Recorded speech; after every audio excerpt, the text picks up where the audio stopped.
tulil firdaus si ahla wala aqwa wala naril jahimi Abalitau batan waghfir dunubi fa innaka ghafiru dzanbil azimi. Assalamualaikum warahmatullahi wabarakatuh. Alhamdulillah. Alhamdulillahilladzi qad akhraja nata'ijal fikri li arbabil hijab. Asyhadu an la ilaha illallah wahdahu la syarikalah. Wa asyhadu anna Muhammadan abduhu wa rasuluhu alladzi la yantiqu anil hawa in huwa illa wahyun yuha. Allahumma shalli wa sallim ala sayyidina Muhammadinil Mustafa wa alihi wa sahbihi dawil huda. Mansubihu bi anjumin fil ihtida amma ba'du. Wallahu ta'ala fi kitabihil karim wa huwa asdaqul qailin. A'udzu billahi minasyaitonir rajim. Bismillahirrahmanirrahim. Ya ayyuhalladzina amanu tubu ilallahi taubatan nasuha. Al-ayat sadaqallahul adzim wa balagha rasuluhul karim wa nahnu ala ma qala khaliquna wa rajiquna wa lana minas syahidina sakirin biqalbin salim. Kaum muslimin wal muslimat shaimin shaimat rahimakallah. Tidak ada orang yang lahir ke alam dunia dalam keadaan berdosa. Semuanya suci, semuanya bersih. Kata Rasul, kullu mauludin yuladu alal fitrah.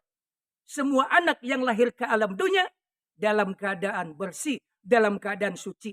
Tidak ada istilah anak haram jadah, tidak ada. Kalaupun ada itu adalah oknum orang tuanya, ya, yang haram jadah. Suci bersih. Adapun dalam perjalanan manusia pasti yang namanya manusia banyak salah, banyak lupa. Bukankah kaul ulama mengatakan, kata ulama, al-insan mahalul khota'i wa nisyan. Orang itu tempatnya salah dan lupa. Bapak Ibu, pernah salah? Uy, pernah lupa? Bagus. Salah dan lupa ini sifat kita. Tapi kalau kita salah terus, ya tentu tidak, sebab kita bukan setan. Benar terus, tentu tidak, sebab kita bukan malaikat. Ya, al-insan mahlul tawadisyan. Begitu kata kalau ulama. Bahkan Bang Haji Oma Irama, ibu bapak saudara kenal Bang Haji, itu masih ada kaitan saudara tuh. Ya, kakek saya sama beliau itu sama-sama kakek-kakek. Kaitan saudara. Kata Bang Haji, tak seorang pun di dalam dunia yang tak pernah berdosa karena sudah kudrat manusia tempatnya salah dan lupa. Dan sebaik-baik orang yang bersalah, tabayatu bertobatan kembali lagi kepada jalan yang diridhoi oleh Allah Subhanahu wa taala alias tobat. Apa itu tobat? Ibu bapak seiman seimat almakullah. Tobat secara etimologis, secara bahasa artinya kembali. Secara syar'i, secara istilah, kembali dari jalan menjauh Allah kepada jalan yang mendekat kepada Allah. Dan pintu tobat ini macam-macam. Jangan pernah frustasi, jangan pernah putus asa.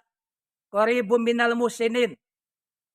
Rahmat Allah, pertolongan Allah sangat dekat kepada orang yang berbuat amal kebaikan. Apalagi sekarang di bulan suci Ramadan. Bulan yang mulia, bulan yang awalnya penuh dengan rahmat, pertengahannya penuh dengan ampunan, dengan maghfirah. Dan akhirnya penuh dengan kebebasan, dengan ampunan dari Allah Subhanahu wa taala. Jangan pernah frustasi dan putus asa dari rahmat Allah Subhanahu wa taala.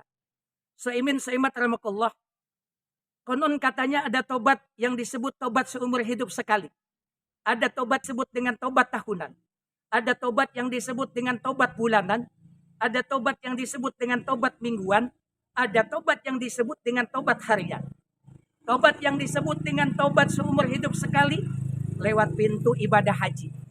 Woi, ibadah haji. Walillahi 'alan nasi jul baiti man istata'a ilaihi sabila. Allah Subhanahu wa taala memanggil kepada manusia untuk menunaikan rukun Islam yang kelima, ibadah haji. Istita'ah bagi mereka yang mampu. Mampu apa? Paling tidak 3. Pertama, fisik. Kedua, ilmu manasik. Yang ketiga, kalau bahasa Sunda, ini isi pesak. Fisiknya mesti kuat. Ya, jangan pernah nanti kalau ibadah haji saya kalau sudah jadi kakek-kakek sangat keliru. Sudah nenek-nenek sangat salah itu pemahaman begitu. Ilmu manasik berkaitan dengan ibadah haji. Wala rafasa wala fusuqa wala jidala fil haji. Termasuk kita punya keuangan. Nah ini Allah memanggil lewat ibadah haji. Panggilan haji telah tiba lagi, menunaikan ibadah, pergi ke Baitullah, tanah suci Mekah, ya Makatul Mukarramah. Teng tong teng teng tong teng teng tong teng tong teng tong wow. Itu ada efeknya itu. Yang kedua tobat lewat pintu tobat tahunan. Lewat kita melaksanakan ibadah bulan suci Ramadan, ibadah puasa. Karena Ramadan ini adalah syahrul tobat.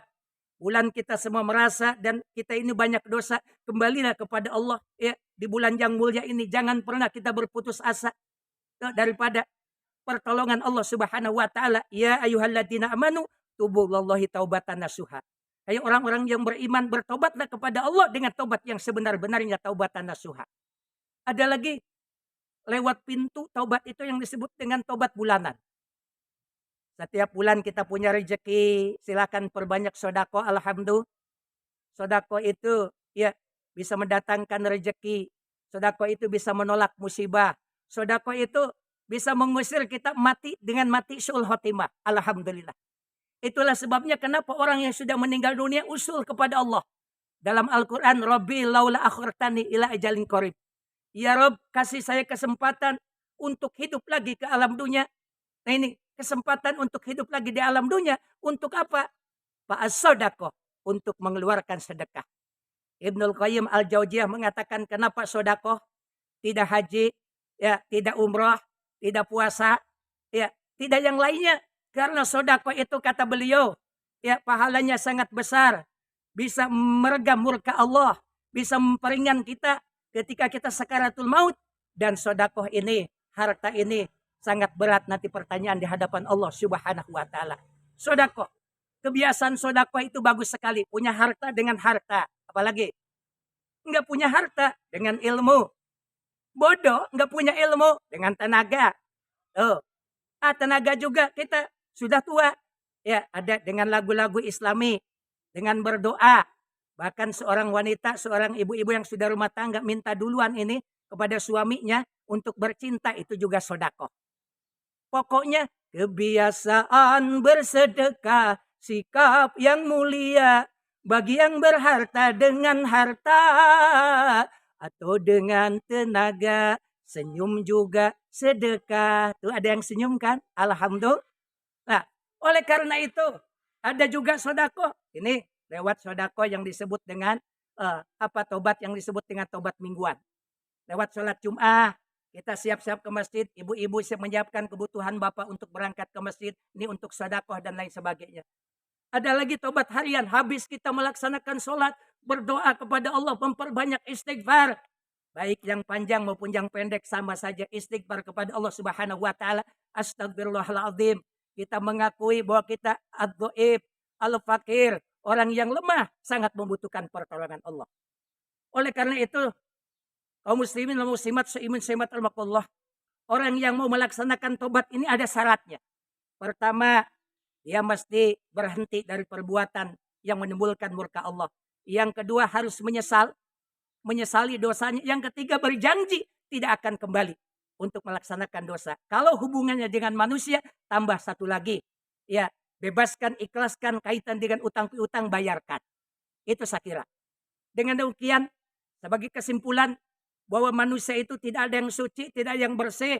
Semua pernah melaksanakan dosa kecuali baginda Rasul dimaksum. Dan sebaik-baik orang yang berdosa, tabayatubu taubatan, kembali kepada jalan yang diridhoi Allah Subhanahu wa taala. Jangan pernah berputus asa dari rahmat Allah. Bukankah dalam cerita ada orang sudah membunuh 99 orang bahkan 100 orang, dia kalau sungguh-sungguh ya mau bertobat, Allah mengampuni dosa dia. Oleh karena itu, mudah-mudahan dalam kesempatan yang singkat padat insya Allah melekat di bulan suci ini kita mendapat rahmat dari Allah Subhanahu wa taala. Sekian dan demikian. Terima kasih atas segala perhatiannya. Mohon maaf atas segala kekurangannya. Akhirul kalam, wallahul muwaffiq ila thoriq. wal afu minkum ihdinas siratal mustaqim. Wassalamualaikum warahmatullahi wabarakatuh.